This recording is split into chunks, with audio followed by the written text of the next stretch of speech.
Muy buenas noches, es grato saludarlos. Esto es 4 a la N, soy Gonzalo Priale y esta noche nuestros invitados son Camila Bozzo, politóloga y jefa de análisis político de SAE Apoyo.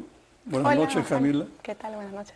Y Richard Arce, congresista, conocido político. Y bueno, estamos en un momento que creo que es el momento más difícil que hemos vivido en las últimas décadas, digamos. Están jugando al mismo tiempo varias opciones, ¿no?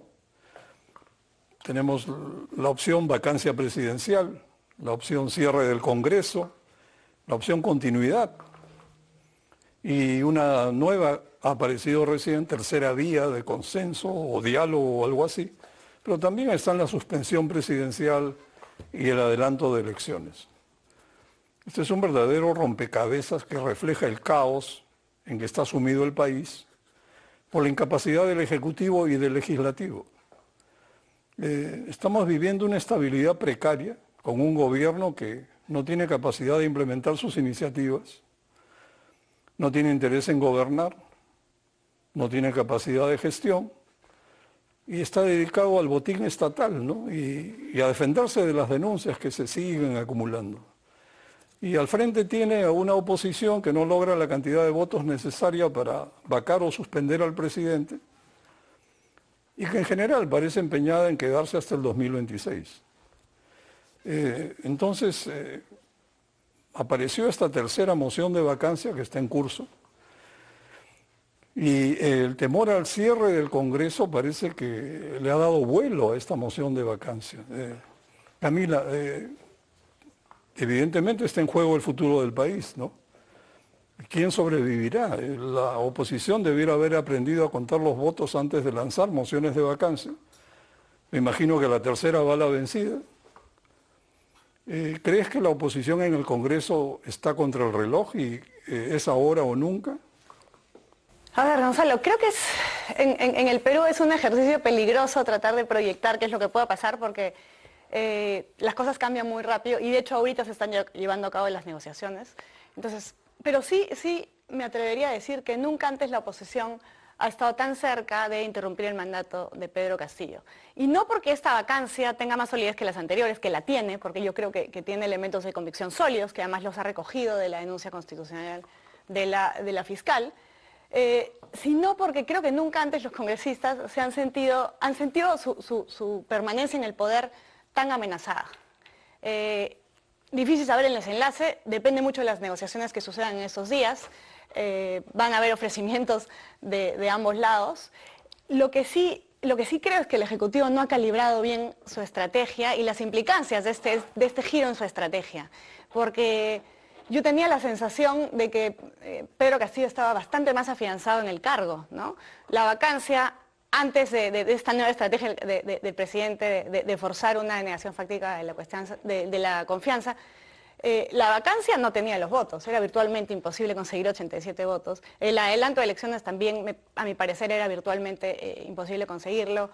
El TC declaró la nulidad de la acusación constitucional por traición a la patria y la acusación constitucional presentada por la fiscal tenía que superar el escollo del artículo 117 de la Constitución. Entonces, me da la impresión que Castillo estaba bastante afianzado en el cargo. No llego a entender esta nueva estrategia, ¿no? Me parece que es atribuible a la impericia de los asesores que tiene al lado Pedro Castillo. Quizás tiene que ver también con que se sienten acorralados, ¿no? Han sentido que las investigaciones avanzaban, no lo sé. Pero lo que sí sé es que si es que la vacancia no prospera esta vez, la oposición sí va a quedar debilitada y más bien la posición del gobierno va a quedar bastante más fortalecida y el presidente Castillo pues va a estar más afianzado en el cargo, ¿no? Es cierto, el gobierno, aunque está acorralado por denuncias, sin embargo iba ganando la batalla, ¿no? Por la enorme desaprobación del Congreso y la resistencia de los congresistas a soltar la mamadera e irse a sus casas. Así que parece que se confió y se lanzó a la piscina de la batalla final, ¿no? Y podría haber cómodamente perseguido seguir manteniéndose a flote, seguir haciendo lo mismo sin que nadie se vaya hasta completar su mandato. Pero optó por ir a la guerra y tratar de cerrar el Congreso. Esto es llamativo. Richard, ¿crees que realmente pueden cerrar el Congreso? O sea, ¿quién los apoya? ¿Debería pronunciarse la Fuerza Armada? O sea, no es tan fácil cerrar un Congreso. Ante todo, buenas noches, Buenas Gonzalo. noches. Camila, muchas gracias por la deferencia.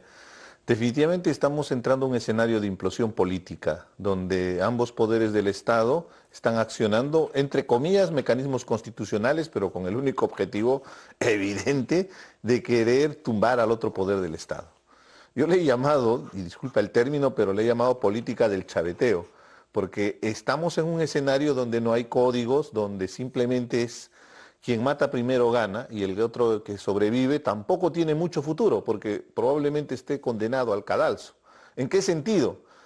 Si disuelven el Congreso, evidentemente va a haber una pretensión de apoderarse del poder y eso va a generar una movilización social.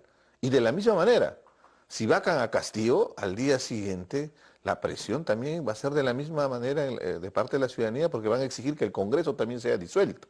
Eso es lo que no están entendiendo en el Congreso de la República, porque yo siento que han cruzado respecto a la sostenibilidad en la gobernabilidad.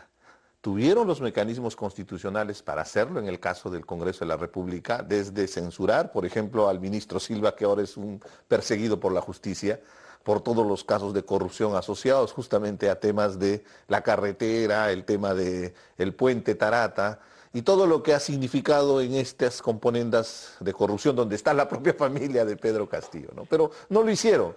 Y sí, nos habíamos dado cuenta que habíamos entrado a una especie de marasmo, ¿no? Una especie de nebulosa donde había un acuerdo explícito, perverso, entre ambos poderes para continuar perennizándose en el espacio político, los congresistas atornillándose a sus curules y el presidente gobernando hasta el 2026 a pesar de las serias acusaciones. Pero es que hay un problema, hay una variable que tenemos que adicionarle a este escenario. Son las investigaciones fiscales que viene desarrollando la fiscal de la Nación. Y para sorpresa de todos, no es que teníamos 6, 7 carpetas fiscales. La fiscal de la Nación habla de más de 50 carpetas fiscales en la reunión que tuvo con los representantes de la OEA. Y hay un detalle determinante en esta semana, tampoco es casualidad.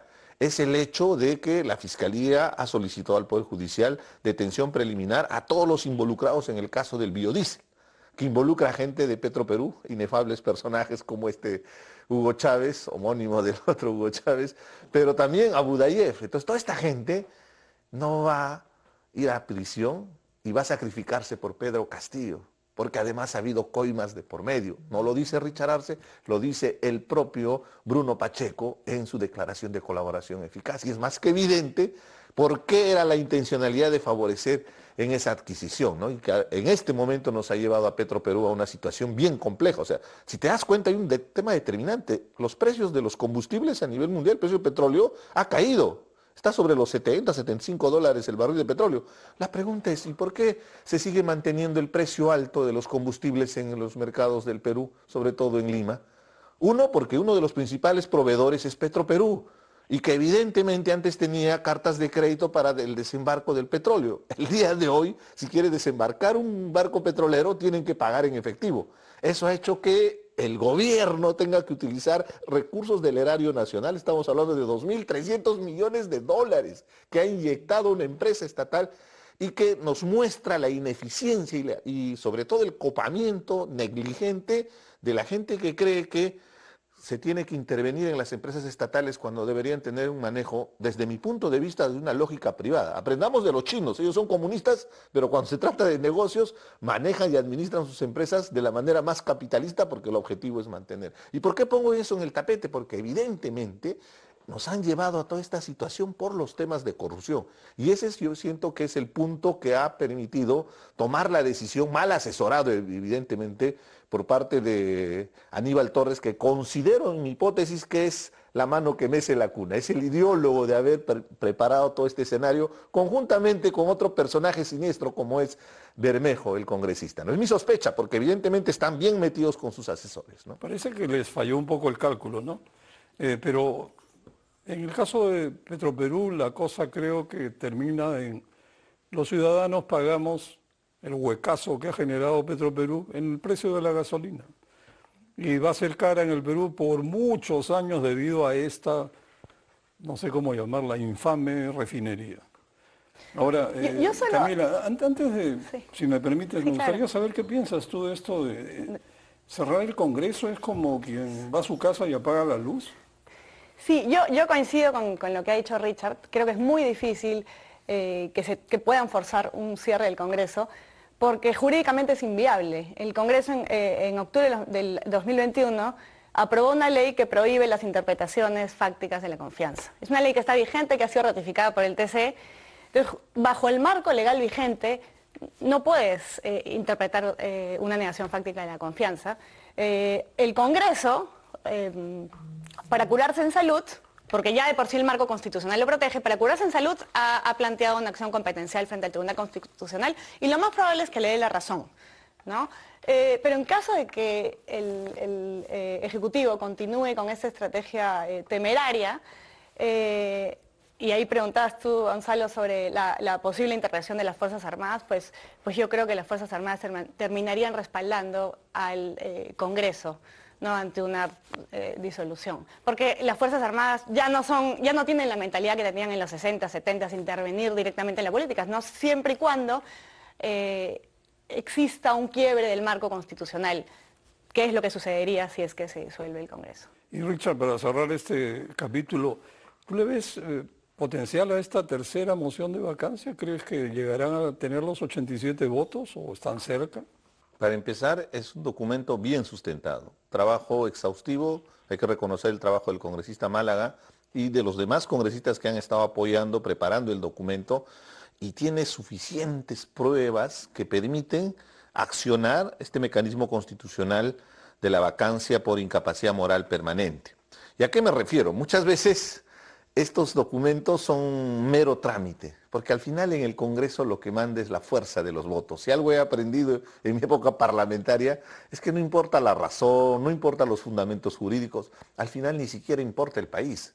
Lo que importa son los votos. Es una cuestión de aritmética simple. Claro. Pero, evidentemente, ante un escenario de crisis política, donde hay una oposición, inclusive se ha querido construir una narrativa, por eso es que han activado la Carta Democrática de la OEA y hemos tenido la visita de una comisión y que se ha levantado información, que por cierto me recuerda mucho a la Comisión de Venecia en la época que yo fui parlamentario, que los invitaron para que puedan ayudar a hacer una interpretación sobre el pedido justamente de adelanto de elecciones en una modificación de la Constitución.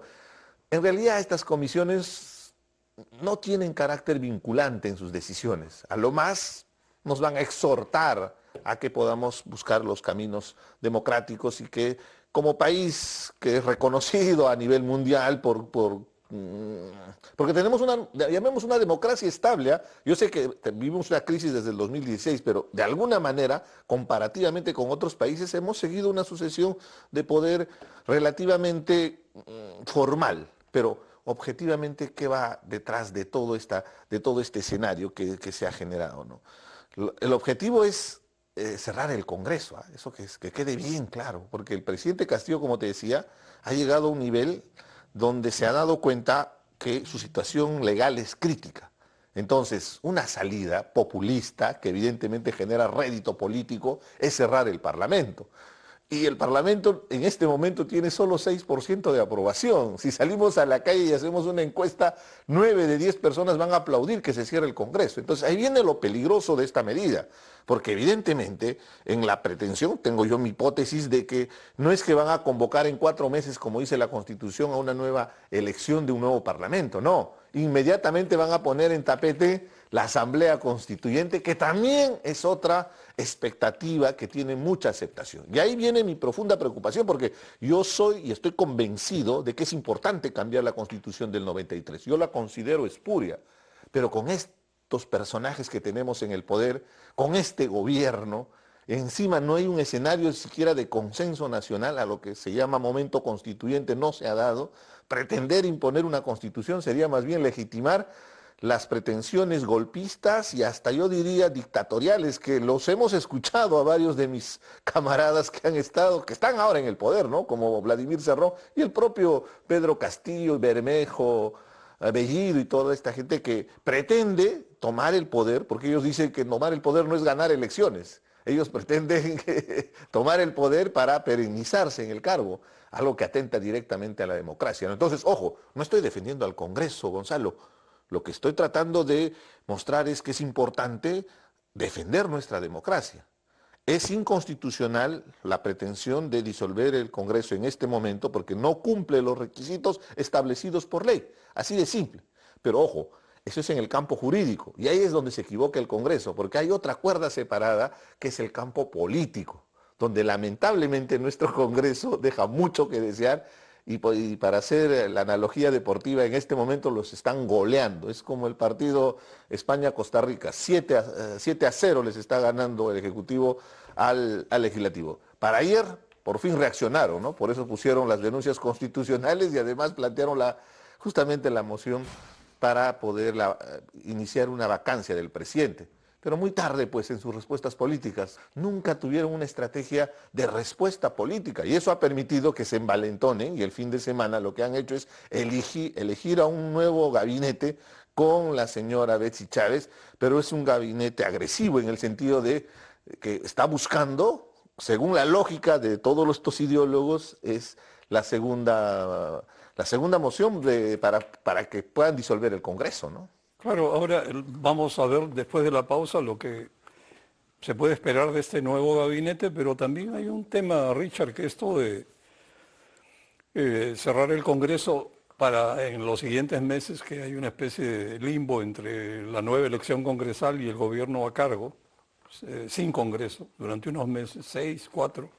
La Constitución dice 4 meses. 4 meses, bueno, pueden lanzar su asamblea constituyente. Por supuesto que sí. Que no solo tiene por fin salvar al país, porque el país no se va a salvar porque hay una constitución que lo dice, sino porque la gestión pública mejora y eso es lo que no tenemos. Pero esa es la gran estafa. Es una estafa, Hacen pero creer a la gente pero que ¿sabes para qué puede servir automáticamente también? Para que construyan un mundo de impunidad, para poder seguir saqueando al país tranquilamente y quedarse por varias décadas. Ya tenemos Es lo que el ha sucedido en antecedente varios del países. 93, ¿no? Fujimori hizo una constitución justamente para perennizarse, porque tuvo la elección en el 95 y pretendió la reelección con la interpretación auténtica de esa época en el año 2000, ¿no? Entonces, yo le tengo mucho terror bien, a todos los que pretenden copar el poder y tomar el poder a la mala, ¿no? Pero aquí el sesgo es más bien quedarse en el poder al estilo bolivariano, ¿no? Como Venezuela o su paraíso perdido en Cuba, ¿no? Que o Nicaragua, ¿no? Mira lo que ha sucedido claro, con la gran revolución sandinista que a muchos nos emocionaba. El gran líder del sandinismo hoy día es un sátrapa, ¿no? Disculpando el término. Es un dictador donde violan derechos humanos abiertamente de sus propios compañeros de izquierda, compañeros que le ayudaron a hacer la revolución sandinista. Imagínate a dónde hemos llegado. Bueno, vamos a una pausa y continuaremos.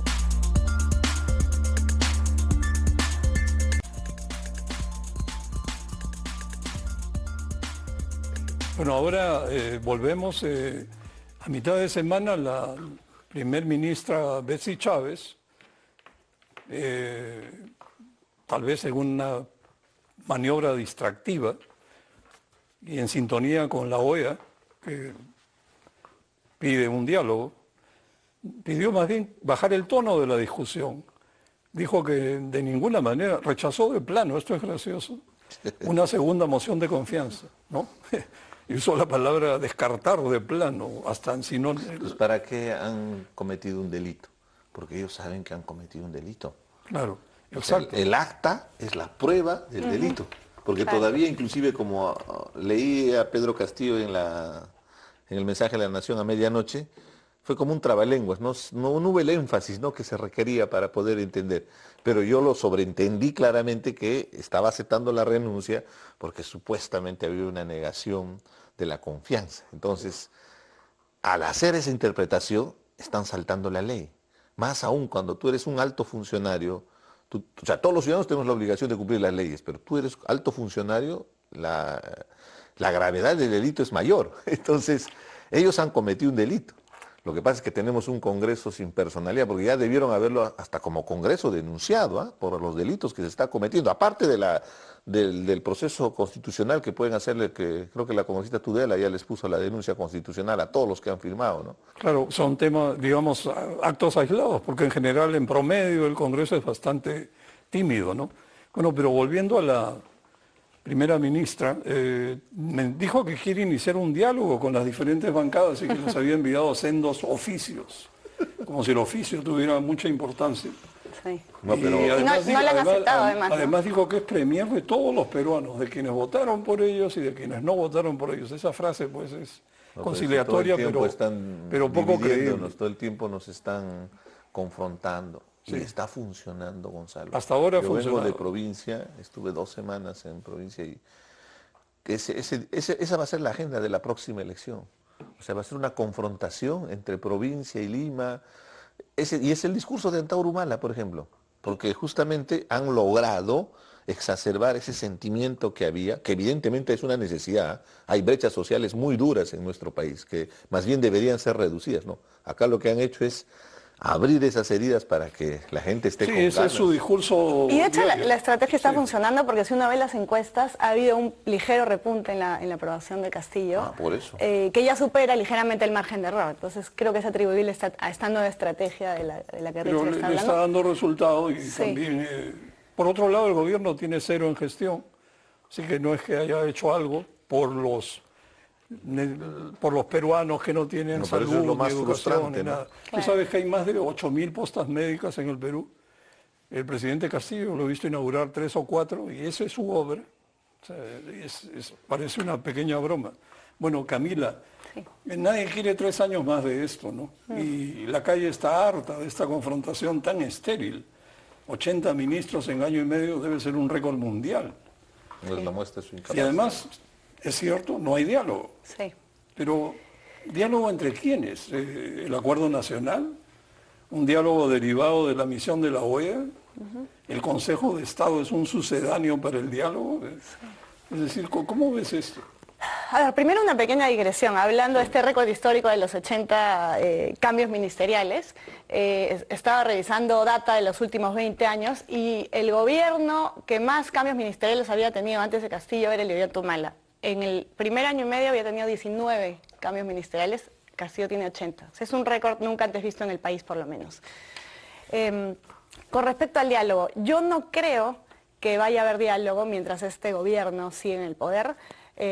Con este cambio en el gabinete, con Betsy a la cabeza y con este giro en la estrategia que ha habido, difícilmente ellos busquen entablar el diálogo. Y de hecho, Betsy Chávez inicialmente designó a Aníbal Torres como su asesor, luego lo ascendió como jefe del gabinete de asesores del Consejo de Ministros. Entonces, creo que apuntan a eso, a seguir con una estrategia de confrontación, a presionar al Congreso y eventualmente a forzar una disolución del Congreso. No veo que se pueda entablar el diálogo y creo yo que si este gobierno continúa, lo único que vamos a ver hacia adelante es un deterioro mucho más agudo de las instituciones, del servicio público y algo que vi en esos últimos días que me llamó mucho la atención, que me preocupa, es cómo quieren cambiar. De hecho, le han pedido su renuncia a la directora del FONAFE y quieren poner en su lugar a Barranzuela, no sé si se acuerdan, el ex ministro del Interior. Y el FONAFE lo que hace es normar, dirigir la actividad empresarial del Estado, ve el presupuesto de las empresas estatales. Entonces, siento que están cada vez conociendo más cómo funciona el Estado y eso es peligroso, ¿no? Porque pueden seguir copando instituciones públicas y ahora que conocen más el Estado, pues puede ser bastante más peligroso su permanencia en el poder. Claro, ahora la primera ministra habló de entablar diálogo con los grupos políticos que están en el Congreso. Eso da la impresión que consiste en una nueva puesta en escena del viejo truco de políticos dialogando a puerta cerrada. Tú que has estado en el Congreso, estos diálogos entre pares, ¿a qué conducen? Bueno, en democracia se tiene que dialogar. Y una Y estrategia conversar es la no es pactar concertación. tampoco, Además, claro. justo lo decía, creo que fue Prialé el que hablaba justamente en aquellos años de la necesidad de buscar espacios de consenso, ¿no? Pero ¿de qué consenso podemos hablar de un gobierno que se ha dedicado durante este año y medio de gestión de dividir al país? De ahondar las profundas brechas de exclusión que existen en nuestro país, son reales, pero ¿cómo puede ser tan irresponsable de exacerbar esas emociones con el único objetivo de buscar rédito político, ¿no? Hay reivindicaciones legítimas de muchas poblaciones. Yo soy apurimeño, conozco el Ande, vengo de ahí y sé que hay múltiples necesidades que mucha población espera, gobierno tras gobierno, la atención. Entonces, generar falsas expectativas y peor aún, exacerbar esos sentimientos, lo único que hacen es dividirnos como peruanos. Entonces, ¿de qué consenso, de qué concertación? Pero entremos al tema de fondo, ¿no? Porque acaban de elegir a la premier Betsy Chávez y cuando la eligen, ella tuvo una entrevista en Televisión Nacional. Una entrevista amañada, también vamos a ser claros. Me da mucha pena por el periodista porque lo reconozco y valoro mucho su capacidad, pero no le preguntó la cuestión elemental, ¿no? Que era el tema que le involucra. No porque nos interesa su vida privada personal, ¿no? Ese es su tema. Lo que nos molesta como sociedad, como país, es que evidentemente es el aprovechamiento del cargo para favorecer a allegados suyos con un direccionamiento evidente. Ahí hay tráfico de influencias y una serie de delitos que se hubieran cometido en este caso. Entonces ella no dijo nada en esa entrevista. Pero lo anecdótico de esta situación es que se puso en una posición agresiva, prácticamente declarándole la guerra al Congreso. En otras palabras, les dijo, les vamos a cerrar el kiosco, porque ya quemaron su primera bala de plata. La primera bala de plata es la denegación de la confianza de la propuesta que hizo Aníbal Torres. Ojo, no tenía ningún objetivo. No, pero no tenía ningún objetivo de política pública. No. O sea, cuando presenta Aníbal Torres, manda una carta con otro proyecto de ley. Claro. Y a la semana cambia con otro proyecto de ley. Esa es la muestra que el único objetivo era buscar que no le den el voto de confianza, pretendiendo inclusive irse por encima del tema jurídico, porque es algo ilegal. Entonces, después salen en la entrevista, encima sacan el acta, se ve público el acta a nivel nacional donde claramente están reconociendo que hubo una denegación de la confianza. Entonces, en consecuencia, ya se quemó la bala de plata y ahora van por la bala de oro, que es cerrar el Congreso con una segunda denegación. Entonces, escuchar a Betsy Chávez en una entrevista, lo agarró la prensa y a la volada, era totalmente surrealista ver a Betsy Chávez dialogante, con un tono de voz mucho más afable. Era sorprendente, ¿no? Porque a la Betsy Chávez que conocemos más bien es del discurso explosivo, del discurso confrontacional. Y discúlpame, yo vengo de la sierra, vengo de Apurímac, y yo recuerdo muy bien, no tiene nada que ver con el terruqueo, que quede claro, pero las mujeres de Sendero que dirigían los comandos eran implacables y tenían ese tipo de discurso. Entonces me molesta eso porque me recuerda, es una especie de reminiscencia a un momento muy duro que vivimos como sociedad. Entonces, verla en la otra faceta no es que ha cambiado y tiene la capacidad, la flexibilidad del diálogo, no. Esto es una treta, así lo he titulado el día de hoy en mi artículo, porque es la treta de Betsy Chávez para cerrar el Congreso. Allá, si en el Congreso quieran creerla.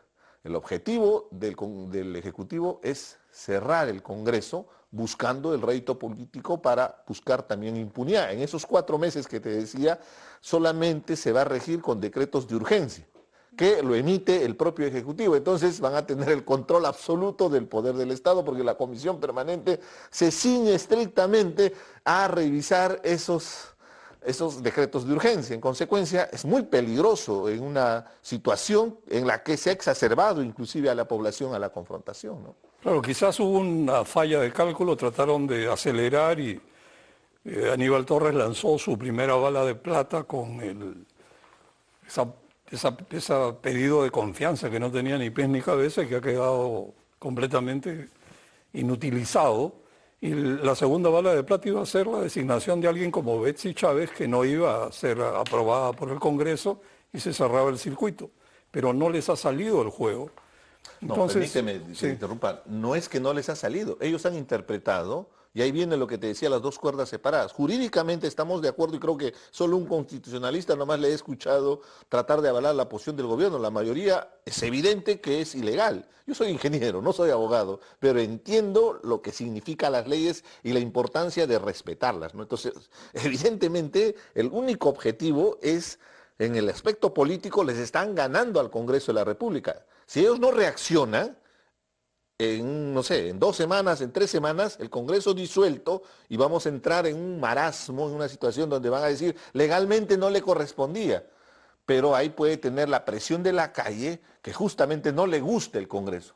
Pedro Castillo tiene casi 30% de aprobación, el Congreso tiene 6%. Entenderás quién va a salir perdiendo si es que se entra a esa situación, ¿no?, de esa nebulosa que podría generarse. Ahora, para llegar a ese escenario tendrían que ocurrir dos cosas, ¿no? Una es que la vacancia no prospere y al votar no logren los 87 votos, que puede muy bien suceder, y entonces el gobierno estaría apto para pedir la confianza para el gabinete. Se rechaza a Betsy Chávez y según el gobierno se produjo la segunda bala y cierran el Congreso. ¿Ese escenario crees que es probable? Lo veo muy poco probable, Gonzalo, porque en los próximos días el Tribunal Constitucional va a fallar en ese sentido. Entonces veo difícil que se pronuncien en contra, ¿no? Porque el marco legal constitucional es clarísimo. Entonces no... Digamos, hay cuerdas separadas, pero no tan separadas. O sea, No, yo sigo con mi tesis porque esto es tema político. Sí. Y hay una gran diferencia porque permanentemente en el Congreso, por ejemplo, ahora estoy escuchando a los congresistas de Perú Libre que los están entrevistando para preguntarle cuál va a ser el sentido de sus votos y les argumentan la consistencia de las acusaciones que tiene Pedro Castillo. Ellos levantan la presunción de la inocencia, que se demuestre que ha cometido un delito y confunden. En el Congreso de la República, la sanción es política. No es que el Congreso de la República va a sentenciar al presidente Castillo y le va a mandar 10 años de cárcel. Nada de eso, simplemente lo va a remover de su cargo y su función. Y ya sucedió hace poquito. La presidenta del Congreso, que fue electa por mayoría del Congreso de la República, la señora Lady Camones, un día viernes aparece un audio de una conversación con César Acuña tratando de traficar para favorecer una ley. Eso pasó el día viernes y el día lunes la estaban censurando de la mesa directiva y la defenestraron del cargo de presidenta del Congreso de la República. A eso se refiere el tema político. En el caso de Pedro Castillo, dice muy claro en la Constitución y el reglamento del Congreso, suficiente con indicios. Hay 190 medios probatorios que ha presentado la fiscal de la Nación en la denuncia constitucional. En el documento de la moción de vacancia, de la misma manera, se detalla la manera como Pedro Castillo está involucrado. Cuestiones concretas y evidentes, Gonzalo. La gente del entorno que él llevó a gobernar, que les dio patente de corso, son ahora los principales colaboradores con la justicia y con el dedo acusador le están diciendo que Pedro Castillo es el presunto líder de esa organización criminal. Suficiente con eso para poder, evidentemente, accionar. Pero te repito, es aritmética, son votos, ¿no? Porque por otro lado hay 44 votos que parece tener en el bolsillo Castillo que impiden la activación de... Sí. Solo para responder a Richard, que coincido en gran parte de lo que dice, pero yo creo que el Congreso, estoy de acuerdo con él en que viene disparándose los pies, tiene esta vocación perpetua por dispararse los pies, no tienen una estrategia a largo plazo, no concilian en la oposición, y muestra de ello es las 2 mociones de vacancia sin propósito que se han presentado antes, la acusación constitucional por traición a la patria. Estoy de acuerdo con todo eso, pero también creo que esta nueva estrategia del gobierno no es la más acertada, porque creo que están generando incentivos en el Congreso para que congresistas renuentes, y ahí dentro de los 44 votos que mencionas, Gonzalo, congresistas que antes estaban renuentes a votar a favor de una vacancia, estén dispuestos ahora a apoyar una vacancia porque, claro, sienten que su permanencia en el cargo puede verse amenazada. Y un factor que nos estamos olvidando de mencionar es el de Dina Boluarte. Dina Boluarte se ha distanciado de este gabinete hace algunos días. Nada impide que ella pueda tener ciertos acercamientos a bancadas en el Congreso, no solo de la oposición, sino también del oficialismo. Y creo que en gran parte de eso de esas negociaciones van a definir qué es lo que pase en la votación del 12, ¿no? Del 12 de diciembre, que es cuando se vota la vacancia. Más adelante hablemos del escenario Dina, pero también existe otra posibilidad, una especie de tercera vía, ¿no? Una salida consensuada, concertada, como si pudiera ocurrir este milagro de un gabinete de ancha base, de técnicos capaces de pensar en el país y no en sus intereses. Que es fácil decir, suena bonito, pero ¿crees que tiene alguna posibilidad esto o es un sueño de opio? Como decía hace un rato, yo creo que por lo menos con el gobierno de Pedro Castillo y con este gabinete es muy difícil que se pueda entablar diálogo porque han entrado con esta nueva estrategia de confrontación y porque Castillo ahorita está en modo supervivencia, ¿no? Este gobierno en general está en modo supervivencia. Difícilmente que los otros actores políticos quieran entablar diálogo con un actor que está deslegitimado. Entonces yo no veo ese camino y veo muy riesgoso que, como decía hace un rato, que Castillo se afiance más en el cargo, ¿no? Porque creo que el riesgo de deterioro institucional puede ser muy alto. Creo que tú le ves más fuerza a la línea, no a la línea, a la tendencia a Castillo que a la tendencia del Congreso, porque Castillo mueve sus fichas con más habilidad. Pero es que no es habilidad, es mercantilismo puro. Bueno, habilidad mercantilista, digamos, por llamarlo con todo. Es más que evidente claro, que compra Vladimir votos. Cerrón tiene su cuota de poder y lo ha reclamado. Ahí están los twitters, ¿ah? Reclaman, es como repartirse la torta, quieren la tajada de la torta que le corresponde, como si el país fuera un botín donde se tienen que repartir el poder. Es algo totalmente absurdo y es peligrosísimo, porque lo toman como su espacio, como su feudo. Y hemos visto lo que ha significado. Debes recortarte al ministro de Salud agua racimada, ¿no? O el que le sucedió, ¿no? El que compraba el departamento haciendo depositar a sus trabajadores con plata, vaya a saber Dios de dónde venía, ¿no? Donde está involucrado inclusive alguna empresa que provee servicios a salud a través de estos servicios de imágenes, ¿no? Como las ecografías, radiografías, los tomógrafos y todo el tráfico que, por favor, existe, lamentablemente. O sea, la corrupción no es, y en eso sí vamos a ser objetivos, porque permanentemente los defensores de Castillo dicen, pero esa corrupción no viene con Castillo. Eso es totalmente cierto, pero eso no significa que por ese hecho que viene la corrupción de antes, el día de hoy vamos a continuar, y que continúe el robo, que continúen los latrocinios contra el país. De ninguna manera, tenemos que defenderlo. Entonces, evidentemente, en ese escenario, lamentablemente yo, la única salida que más bien veo, yo sí creo que va a generarse una presión y esta acción de la moción de vacancia puede permitirnos, más allá del resultado, a llegar a que puedan entender que la única salida es el adelanto de elecciones, como sucedió en el año 2000. Recuerda bien, cuando Fujimori renunció por fax, en ese momento en el Parlamento, la presidenta, el Congreso, eran del Fujimorismo. Tuvieron que renunciar. Inclusive se pusieron de acuerdo en el Parlamento y es así que eligen a Paniagua como presidente del Congreso y después en la sucesión constitucional evidentemente él asume la presidencia de la República. Y ojo, el Congreso lo puede todo, ¿ah? Porque ellos siempre dicen, pero tenemos que hacer en 2 legislaturas. El Congreso toma la decisión y en esta semana termina la legislatura y abren otra nueva legislatura para poder facilitar y salir de esta crisis política. Ah, claro. Pero eso es en un Congreso con un mínimo de criterio, de compromiso con el país. Acá tenemos a niños, a niñas, a congresistas topos.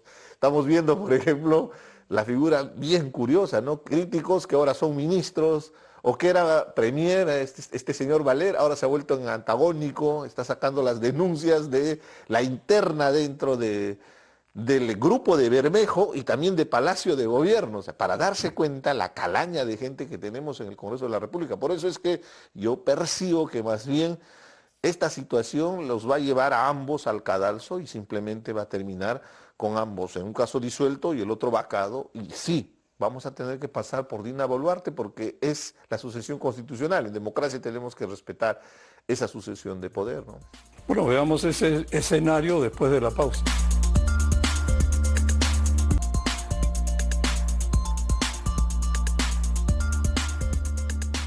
Continuando, como decíamos, Dina Boluarte ha tomado distancia del Consejo de Ministros, no firmó el acta de la cuestión de confianza. Y en un proceso de transición, si Castillo fuera vacado o suspendido, Dina asumiría. Pero ¿cómo sería esto posible? ¿Cuál sería su rol en el futuro? ¿Quién la apoyaría? Y si va a ser un gobierno como el que está haciendo Castillo, bueno, ¿qué va a cambiar? ¿Cómo ves eso, Camila? Bueno, Dina Boluarte es la sucesora natural, ¿no? Ella tendría que suceder a Castillo. Y a pesar de que creo que su gobierno sería muy complejo porque tiene que conciliar con todas estas fuerzas que están representadas en el Congreso, que por cierto son 13 o 14 bancadas, si no me equivoco, otro récord histórico, por cierto. A pesar de que tiene que conciliar con todas esas fuerzas y va a ser muy complicado para ella, creo que como prevalece esta lógica de permanencia en el curul de los congresistas, creo que ellos van a buscar que ella permanezca en el cargo, ¿no? A diferencia de lo que pasó con Vizcarra en su momento, sí creo que van a buscar que ella permanezca en el cargo, por lo menos hasta un año antes de que termine el gobierno en el que, bueno, ya no se puede disolver el Congreso. ¿Cómo sería un eventual gobierno suyo? Pues creo que con Castillo hemos tocado fondo, o sea que yo tiendo a creer que habría cierta mejora. Creo que me da la impresión, y aquí estoy entrando al campo de la especulación, que es un poco más pragmática que Castillo, que designaría un gabinete un tanto mejor que el de él, pero claro, con cuotas de poder para satisfacer a las bancadas representadas en el Congreso que le van a dar su respaldo para que ella permanezca en el poder. ¿Y tú crees, Richard, que en ese escenario, estamos especulando justamente, Dina tendría el apoyo de otros sectores políticos? Antes de hacer la abstracción sobre un futuro gobierno de Dina, lo que podríamos analizar es el tema importante de este proceso de sucesión de gobierno, porque se ha presentado la moción de vacancia. Evidentemente es sencillo, ¿eh? Se va a admitir la moción de vacancia, creo que eso es evidente, y lo siguiente es que en la votación se tenga los 87 votos y simplemente ese día terminó. Pero yo tengo una apreciación de lo que he visto en Pedro Castillo. Él se va a aferrar al cargo. Así se logre los 87 votos, Va a ser la lucha. no va a querer salir de Palacio de Gobierno, porque yo no veo a un demócrata, yo no veo a un estadista. Yo veo a alguien que más bien está obsesionado con el poder y ha llegado a tal extremo de involucrar inclusive a su propia familia en actos de corrupción. Entonces, lo que percibo es que se nos vienen momentos muy duros para el país, porque imagínate ese escenario que él no quiera salir de Palacio. Y no lo digo por el hecho de que, imagínate, votaron los 87 votos, se dio la vacancia, él no quiere salir físicamente de Palacio de Gobierno, que es lo que se tiene que hacer en ese momento. Entonces son esos escenarios que deberíamos analizar porque evidentemente, te repito, a mí me preocupa profundamente todo este ambiente de polarización, de confrontación, el que inclusive de parte del gobierno ha estado convocando a sectores radicales y los ha estado incentivando.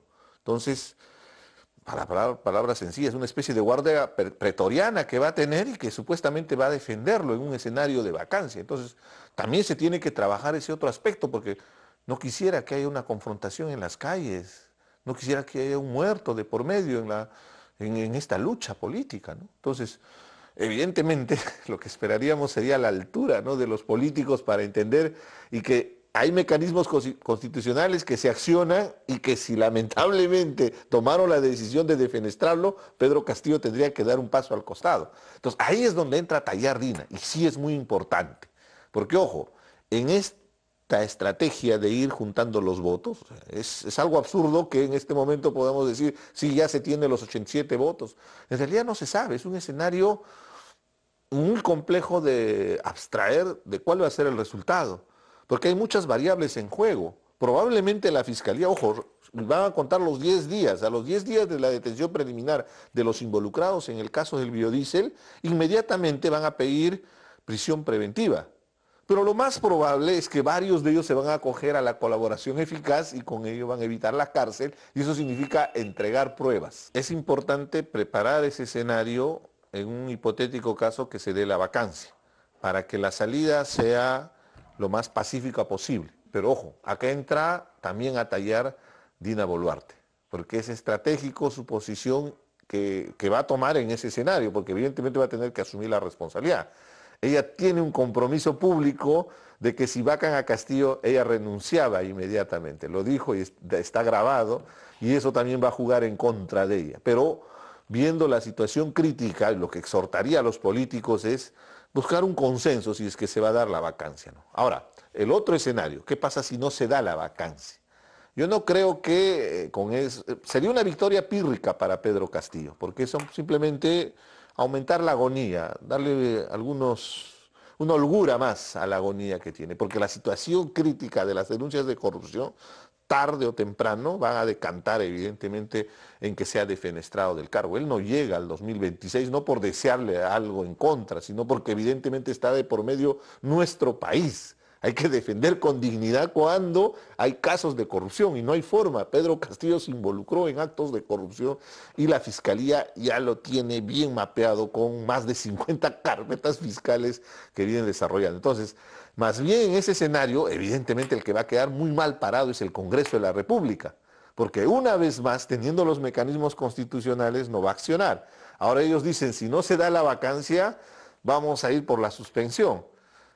Habrá que ver cómo se da ese escenario, ¿no? Yo lo que veo también las acusaciones constitucionales es un mecanismo mucho más estratégico porque se tiene menos cantidad de votos que los 87 que se requiere justamente para la disolución del Congreso. El problema es buscar salidas, ¿no? Pero adelante, no, pero decía Camila. que el problema de la acusación constitucional que queda, que es la que ha presentado la fiscal de la Nación, es que se tiene que sortear el artículo 117 de la Constitución, que establece que un presidente en funciones solo puede ser acusado por 4 causales, ¿no? Y los delitos de corrupción, organización criminal, en fin, no están dentro de esas causales. Entonces ahí el Congreso tiene que hacer una interpretación sui generis y podría resultar siendo un tanto polémico. No lo sé, no creo que sea tan fácil como se cree, ¿no? Y luego está la controversia sobre los votos que se necesitan para aprobar esta acusación constitucional y para suspender al presidente. Hay quienes dicen, algunos constitucionalistas dicen que se necesitan 66 votos sin contar a los miembros de la Comisión Permanente. Hay otros que dicen que se necesitan 50 votos sin contar a los miembros de la Comisión Permanente. Conseguir los 50 votos sí creo que sería sencillo, pero 66 votos no es tan sencillo. Entonces no es que ese camino sea tan fácil, ¿no? Bueno, tratemos de cerrar entonces brevemente, un minuto o algo así. ¿Qué creen que pasaría en el futuro si llegaran a haber nuevas elecciones? ¿Cómo ves ese escenario? ¿Y quiénes han aparecido en la palestra política? Gonzalo, es un poco frustrante mientras no haya una reforma política, ¿no? Estructural que permita una mejor representación, una mejor estructura de los partidos políticos que son los medios para poder llegar al poder, ¿no? Porque al final los partidos políticos se han convertido en membresías que se ofertan al mejor postor y se trafican en elecciones, ¿no? Te lo digo por testimonio propio inclusive. Entonces, es inexorable para una salida a esta crisis la reforma política. Entonces, tiene que ir paralelamente con todo este proceso ya sea de disolución del Congreso o de vacancia presidencial, una reforma política mínima, que pueda garantizar una mejor representación. Tú ves la calidad de los congresistas, deja mucho que desear, gente impresentable, indeseable, ¿no? Y más allá del otro tema que también es complejo, con antecedentes, están en los cargos. ¿Te has dado cuenta que en este Congreso casi todos los congresistas tienen a todos sus familiares contratando con el Estado? O sea, se ha llegado a tal nivel de decadencia donde ven al Estado de manera patrimonial y como si fuera una especie de botín donde se tienen que repartir. Y el Ejecutivo es la muestra mayor, ¿no? Con cada ministro incapaz, incompetente, con prontuario inclusive. Entonces, en ese escenario definitivamente hay que trabajar la reforma política. Creo que sería una exhortación muy importante para tener una mejor representación. Evidentemente, hay la expectativa de una elección de tener nuevas autoridades. Pero si seguimos en lo mismo, probablemente sigamos cayendo justamente en lo que hemos llegado en estas circunstancias. El otro tema y el reto, Camila, es que para una elección adelantada o cuando sea la próxima, va a haber poco tiempo para que maduren nuevas candidaturas y aparezcan personajes distintos que puedan sacar al país adelante y tengan otra visión de la política. Nuevos jugadores buenos. ¿Crees que eso es posible o un buen deseo nuevamente? Sí, de acuerdo. Creo que ese es uno de los grandes problemas que tenemos, es la ausencia de piezas de recambio y gran parte de las encuestas que estamos viendo reflejan una apatía generalizada porque la población no ve liderazgos en la política. Hay una encuesta de hace poco del IEP que el 50% de la población decía no sentirse representado con ningún líder político y el 18% no sabe, no opina. Entonces, no se sienten representados y esa es una de las grandes razones por las que no están habiendo manifestaciones, porque claro, si es que no viene ningún recambio decente, potable, ante un eventual adelanto de elecciones, ¿para qué voy a salir a protestar porque se interrumpa el mandato del presidente Castillo? Entonces, creo que ese es uno de los grandes desafíos que tienen los partidos políticos que tienen ahorita inscripción. Otro gran desafío es evitar que se esté fragmentando tanto, los partidos al momento de las elecciones. En la última elección tuvimos 22 partidos que postularon a las elecciones. Castillo pasó con el 14 o 15% de los votos emitidos, Keiko pasó con 11-12% de los votos emitidos, si no me equivoco. Entonces, ese es un serio problema que también deberíamos sortear para la próxima elección. Creo que son problemas complejos que va a tomar mucho tiempo resolver. Coincido con Richard en que debemos empujar la reforma política, sobre todo algunos temas muy puntuales que creo que por los que se tiene que... Yo diría para terminar que, bueno, fundamentalmente con los mismos ingredientes no se puede conseguir nuevos resultados. Ahí hay un problema. Pensar que una reforma política es la cura es como cambiar la forma esperando que cambie el fondo. Y eso normalmente no ocurre, mejor dicho, así no es. Y tenemos por otro lado que en el mundo entero hay una crisis de la partidocracia o de la política tal como ha venido practicándose. Y esto es algo de lo cual el Perú pues no escapa. Entonces, de repente, lo que ha sucedido es que, ante nuestros ojos, sin que nos demos cuenta, la forma de hacer política que conocemos ha quedado en desuso, ya no funciona. A la gente es apática porque no le interesa, no la motiva. O sea, un tipo que habla bonito y sale a gritar en una calle ya no llama la atención. La gente no tiene tiempo para eso y las redes sustituyen cualquier comunicación a la antigua, a la que estábamos todos habituados. Entonces, si no conseguimos madurar en ese sentido y modernizar nuestra visión de la política, va a ser difícil encontrar formas de salir de este patrón que nos ha hundido donde estamos. No, pero tendrías que sumarle las variables de la pandemia, ¿no? La crisis.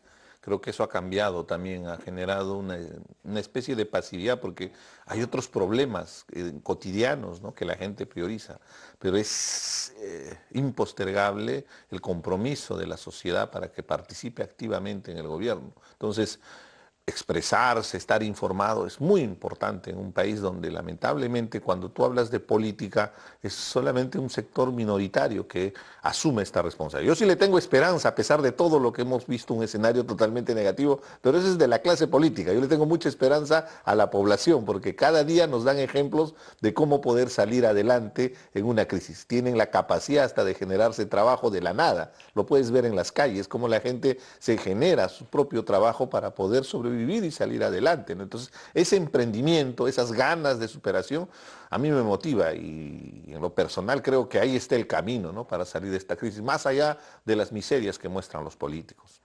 Claro, la verdad es que la gente se maneja y se informa a una velocidad alucinante en las redes. Puede opinar y decir y leer lo que él quiera, ¿no es cierto? Es enorme el bagaje que tenemos ahí.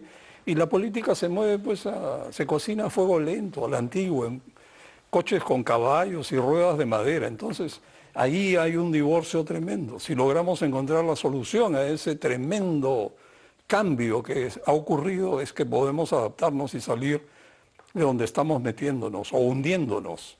Pero recuerda bien que en el mundo también están emergiendo justamente los sectores más radicales, o sea, extrema derecha, extrema izquierda están llegando al poder. Eso también es un mensaje muy importante para entender que hay una especie de hartazgo, como tú claramente expresabas, ¿no? Entonces ahí es donde se tiene que buscar el consenso. En el Perú hemos llegado a la oclocracia, al gobierno de los mediocres. Tenemos que salir de esa situación. Muy cierto lo que dice Richard, el centro ha desaparecido. Los extremos están vigentes y un diálogo entre extremos es bastante difícil sin un centro que equilibre. Eso creo que es otro reto que tenemos por delante. Ha sido grato conversar con ustedes. Gracias Camila, gracias Richard. Buenas noches.